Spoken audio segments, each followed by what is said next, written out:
Make that a part of you. It will change your life for the better, and it will likely change the way you think. Hey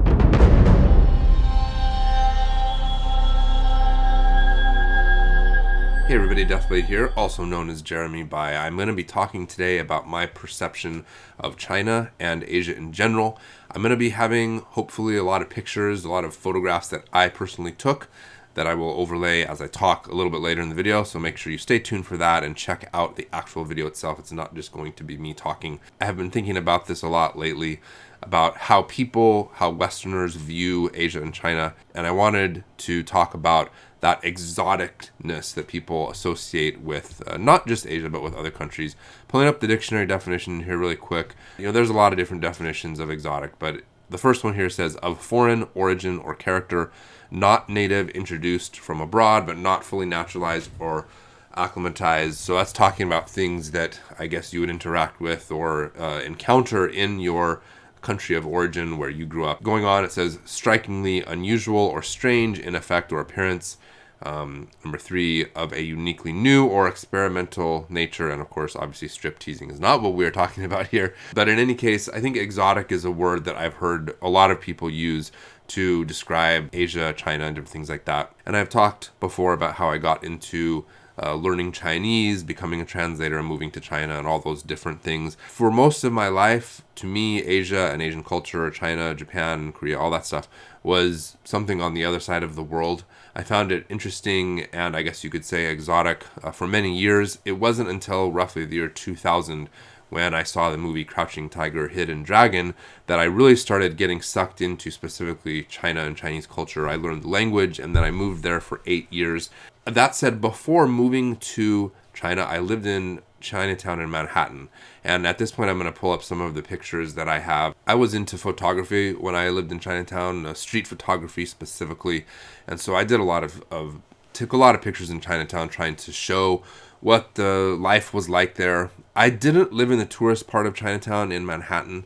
If you're not too familiar with Manhattan, then you might not know that the part where people usually, like if you take if you tell a taxi driver, I want to go to Chinatown, he's going to take you to the west side of Chinatown where there's a lot of, shopping and restaurants that are geared toward tourists. You go across the way to the east side of Chinatown, like where I lived, which was around East Broadway and that sort of neighborhood. It's a lot less touristy. There's not, tourists will go there to walk around and look at Chinatown, but there's not really much to do for tourists necessarily. And there are many, many streets where you just have Chinese people living their lives. You'll have places to get your hair cut. You will have restaurants and whatnot that do not cater to tourists and Westerners. You can get by just using Chinese. And that was a great time for me living in New York City and prowling the streets of Chinatown. It was really, if you want to go back to this word exotic, was it exotic? I mean, yes, you can go to parts of Manhattan, you can walk around, and if you didn't know better, you might think you were in China. All the signage is in Chinese. Almost all the signage is in Chinese. And everybody around you, the vast majority of people in that part of town are Chinese. And, you're walking around on the street hearing people speak Chinese and different Chinese dialects. And it's very exotic and it was very interesting. However, by this point in my life, I was learning Chinese. I had a lot of Chinese friends and I was really starting to get sucked into Chinese culture. I've seen videos here on YouTube. Somebody even mentioned a channel. I'm not going to mention it by name, but somebody mentioned it in the comments of a previous video of a foreigner. Sorry, not a foreigner because it would be in the United States. He's an American who speaks Chinese, and he does kind of like gotcha videos in Chinatown in New York City where he'll, go to a restaurant and then all of a sudden start speaking Chinese. The thing is, I never experienced those kind of crazy reactions when I did that in Chinatown, and I did it. The thing was, I was friends with Chinese people that were natives of Chinatown, born and raised in Chinatown, and also immigrants who had come to Chinatown in recent years, back when I was there. And we would just go around to restaurants and whatever and be speaking Chinese. I would be speaking Chinese. Of course, at that point in time, I had only been studying for a few years, but I was already good enough to interact at a restaurant and talk to people and whatnot. And you know what? The Chinese people in Chinatown, for the most part, what their reaction is to that?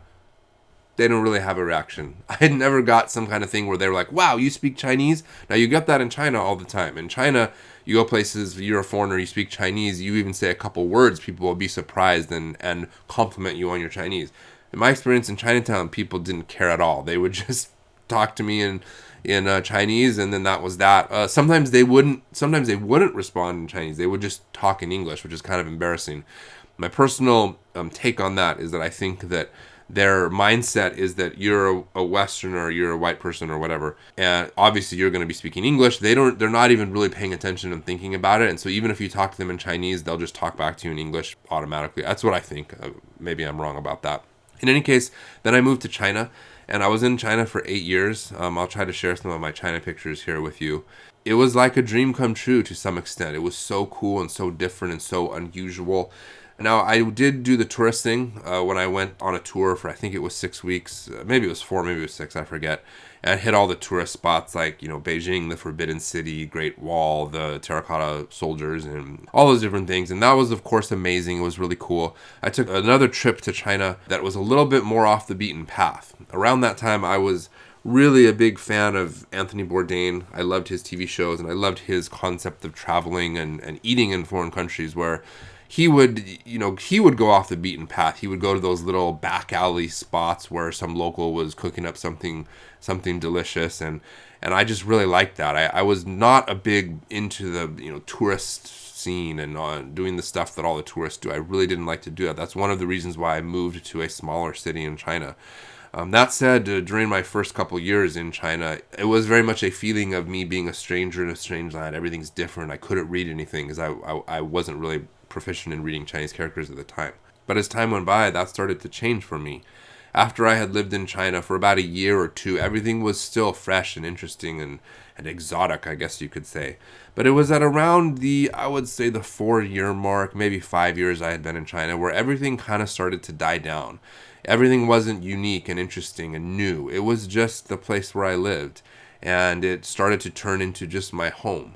And although it was still interesting and unique and different, it became just kind of what I was dealing with every day. I could read the signs. I could understand what people were saying on the street.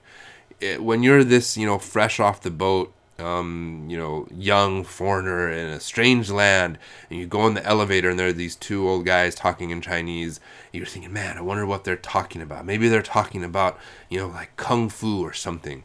Well, later on, I would be in the elevator with 2 old guys and they would be just talking about the weather.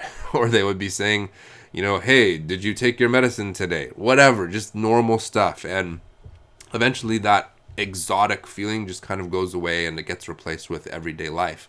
And as I got into my 5th, 6th, and 7th year in China, everything really did start to just become ordinary and normal to me.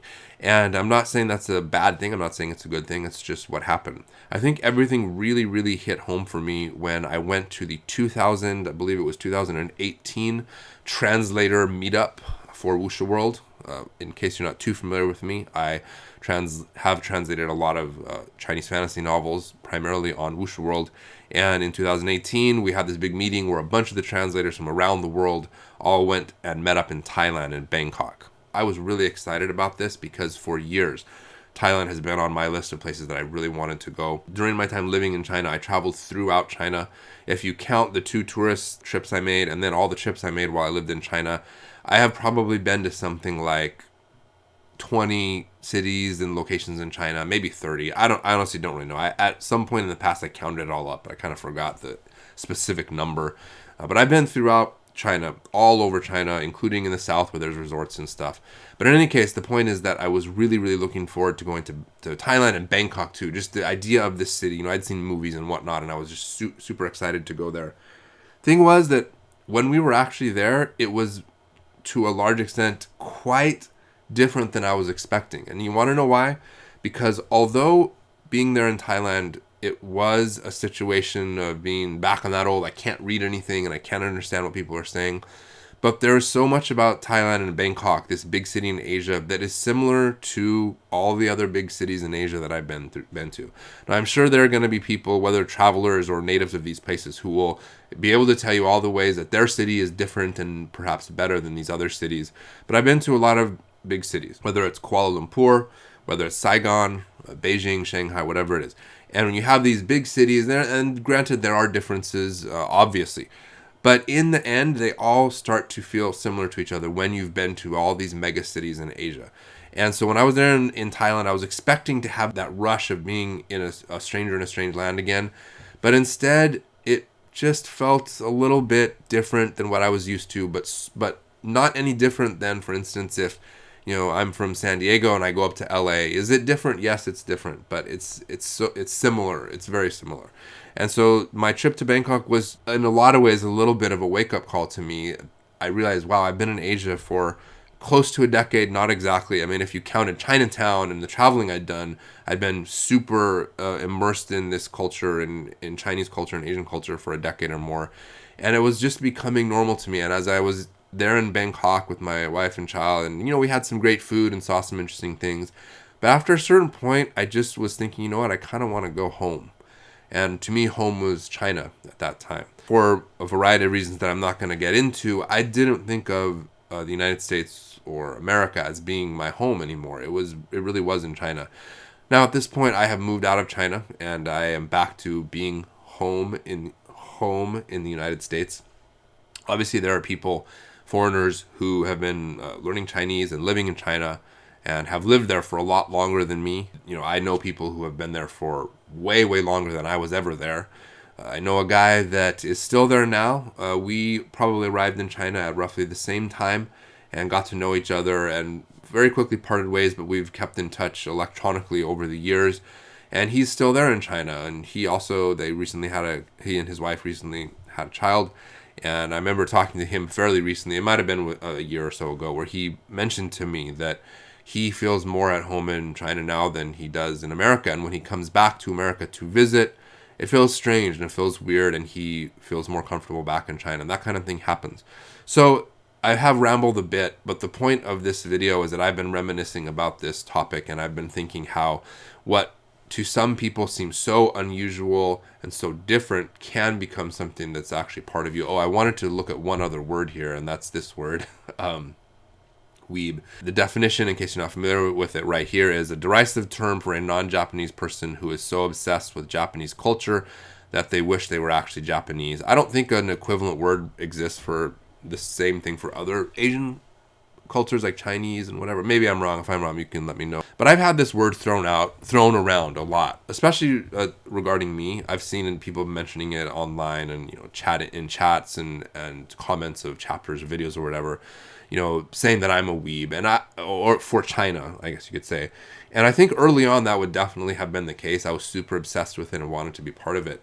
But as the years went by and I lived there and it became a part of me, that definitely changed. And to me, it's now just, it's not home anymore because I now have my home on the other side of the world, but it's my second home and I do miss it. Granted, there are many things about it that I don't miss.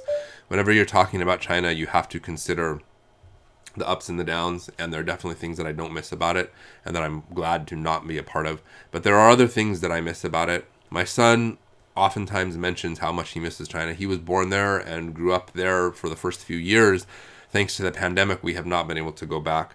We had plane tickets to go back to visit, and the lockdowns hit right when we were supposed to be flying back. And so we haven't been back in years now, and there are things that I missed, and I'm not sure when I'll be able to go back because the pandemic continues as of January 2022 when I am recording this.